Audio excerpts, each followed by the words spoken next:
At times, chess can be so beautiful. If this pawn was not on the board, then once again queen h3 check would be a stalemate possibility. Welcome to part 2 Sinquefield Cup Tactics Compilation. If you haven't seen part 1 already, I will include a link to that in the description below. In this video, we will see the following games: Karjakin vs MVL, Caruana vs Aronian, Magnus Carlsen against Wesley So, and Caruana against Nepom. Let's begin. Karjakin against MVL. Black now plays bishop d4, meaning the queen on g5 is now attacking the bishop. But Karjakin decides to keep the bishop with bishop c4. Notice the c pawn cannot move, and black would rather not have this pawn on the board anyway. Bishop takes e3, giving Sergei Karjakin the chance to come into the position, beginning with queen d7 check, king h6, queen h3 check, king g7, now queen e6, attacking the bishop on e3, and possible to throw in queen g8 check to force the king to h6, bishop d4, queen f7 check instead, king h6, and now a5. Black would rather not have the c pawn, bishop f6, and now king g2 is a key move. If you play a6, then black has a chance to get a perpetual, beginning with queen f5 check. After king g2, queen c2 check, king h3, queen f5 check. So Sergei Karjakin, he plays a very clever move, playing king g2 straight away. Now what happens if you do exactly the same thing? Playing queen f5 and then threatening queen c2 check. It turns out white has a nice way to win immediately, beginning with queen f8 check. If you go king h5, bishop e2, check, king g5, and h4 will be mate. After queen f8 check, if you go bishop g7 to block, after take, the a pawn just runs. In the game, queen d2 check was played, king h3, queen back to g5. Queen f8 check, forcing bishop g7. If king comes up, bishop e2, and that's it, picking up the queen. Bishop g7, queen back to f3 to guard from any checks from the black queen. Bishop back to d4, a6, the pawn keeps running. Queen e7 to put a stop to it.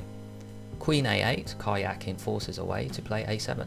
Bishop f6, a7, queen d7 check, and now g4. d3 is guarded, there are no more checks. Queen e7, planning to come into e3, but Sergei plays a nice backward move, and this is the beginning of a beautiful tactical sequence. Is white simply winning, or is there just one more trick in the book? Queen f3. This move has the double purpose of promoting and attacking the bishop, and black cannot stop both.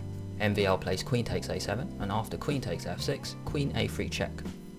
It looks like white is simply winning with his extra piece, but white has to be careful, because if you play the obvious move king h4, and now it looks like white is completely winning, except black has a resource, a stunning and oftentimes forgettable resource, which makes chess very unfair. Black has a brilliant way to get out of this position, beginning with queen h3 check. Talk about an unfair stalemate. After king takes h3, black is unable to move, and so this is a draw. That's why in this position, white plays a brilliant move to give black the chance to move next, and he begins with bishop d3. Wow. After queen takes d3 check, king h4, there are no good checks. What a shame to have a black c pawn. At times, chess can be so beautiful. If this pawn was not on the board, then once again queen h3 check would be a stalemate possibility. In this position, black plays queen d4, giving white the chance to play checkmate in 2 moves. The king is stranded on h6, so why not give a check with queen f8, forcing queen g7, and now checkmate in 1 move, g5. What a beautiful finish to this incredible game. Magnus Carlsen against Wesley So. We've reached this point. White has just played king d3 and Wesley So played f5. Let's have a look at this wonderful variation mentioned by Carlsen. If you play something like f6, c4, rerouting the bishop. If g5, bishop e1, bishop d2. If f5, bishop c3, king f6, g4, f4. And this is exactly the point. There's this blockade, but is there a way for white to penetrate this position? And yes, there is. This was mentioned during the post-mortem analysis of this game, beginning with rook b2, and black is out of good moves. Black is in Zugswang.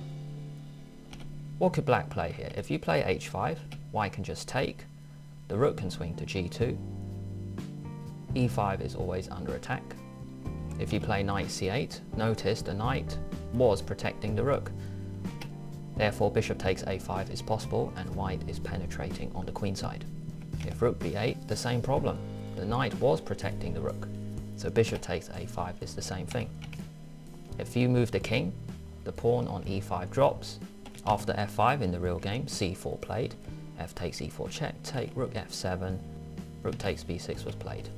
What if white just brought the king closer to the middle? Let's say king f6. We go for the same thing. How about bishop e1? Let's say here, with bishop c3, with king back to f6, we can swing the rook over check, and then we can come in.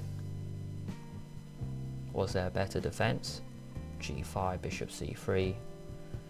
It looks like either b6 or e5 will drop. If you play knight f7, this is just like before. In the previous variation, a5 will drop. Rook f7, Wesley goes for counterplay, and after rook takes b6, rook takes f2, take, rook f3 check, rook c3, rook e6, take, take, white has two central pawns. Rook takes a4, rook e7 check, and Wesley makes the final blunder with king f6, and d6 will just be winning. Now why is this winning? If you play a move like rook d4, e5 check, and after king f5, d7. e6 will come next, and rook d8, and promotion will be on the third move. After rook e7 check, king f8, the game goes on. Magnus was planning to play rook e6 as he mentioned in the commentary, and the game goes on. For example, rook b4 planning a4, a3. Magnus can now get his king in, as he mentioned. King f3, king f4, try to support the pawns, get your pawn forward, and white is doing better in this rook endgame. Let's just play on a bit. King f3, a4, we can grab it. If a3, just go back, rook b3, king up, and there's enough support. After rook e7 check, king f6, d6, rook d4, and e5 check was the big problem. d7, and that was it. Black is in no time. After a4, you can go e6, a3, you can get there, and if a2, you can go here. But then king takes e6, so there is a bit of a problem. Okay, what have I done wrong here? a4, e6 is actually a bad move because of the variation, so you've got to go g4 check, okay? Just want to see what the difference is, and I think I know why. The king was protecting the e6 square, so if you move the king forward, e6 now, the big difference is after this, you can go here, a2, you can go there first, and then you've got this and this as additional support. So that is the big difference. You have to play this precise move g4 check, and then it will be a winning rook endgame. This game is between Caruana and Nepom. In this position, Caruana just played queen g2, giving Nepom the chance to break through on the queen side. In the game he played bishop f8, not taking his chance. We can crash through with rook takes a3, and after take, queen takes a3. Threatening b2 and then putting the queen on a1, and it will be checkmate very soon, but he rejected this because of f3. The white queen is now providing some defense. The queen can come to b2. The problem in this position is you cannot play b2 because the queen is hanging on a3. And it looks like there is enough defense in this position. However, Nepom missed a brilliant move in this position, beginning with queen a7. Backward moves are just so difficult to spot. The rook on g1 is being attacked, and also b2 is being threatened. Notice the queen on g2 is protecting the rook on g1, so you cannot play a move like queen b2, which stops b2 because the rook is hanging. After queen a7, the game is surprisingly over. If you move the rook on g1, let's say to d1, b2 is a move you can now play with threats of queen a1 check. But then you might ask, can white escape with king c2? No, because black has a nice deflection idea beginning with pawn promotion. You get a queen, you take, and now attack king and rook at the same time with queen a2 check. And that's it. After king c3, it'll be mate soon. You can play rook c8 and there will be a nice checkmate. You don't even need to take the queen or the rook. Let's see the mate until the end. Rook c8 check. Notice the king is stranded really. All these squares are covered. These squares are now covered. It looks like white only has one square on b4. King b4. Let's check again with queen c4. Let's have a look. All the squares covered. Those squares are covered. That one, that one. So only have two squares.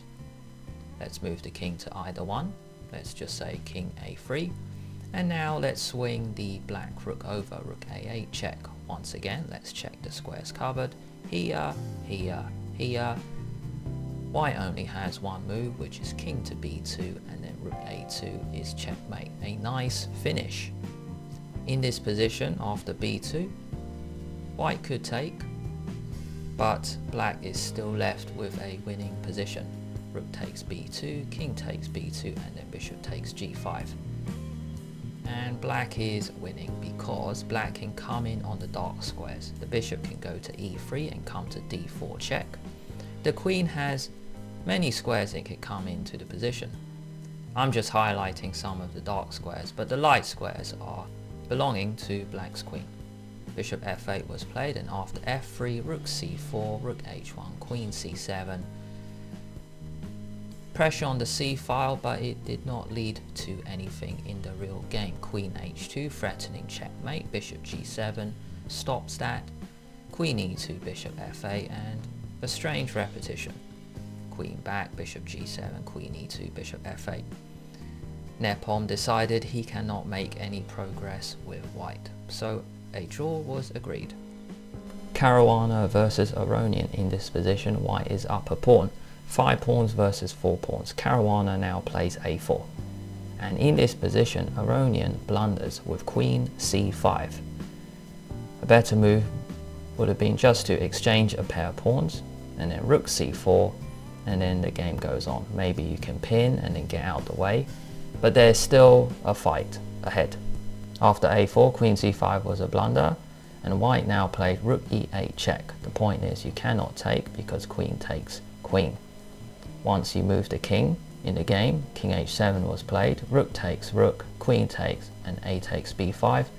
2 passed pawns, and Aronian cannot stop them. The game continued, queen f5, b6, queen d3.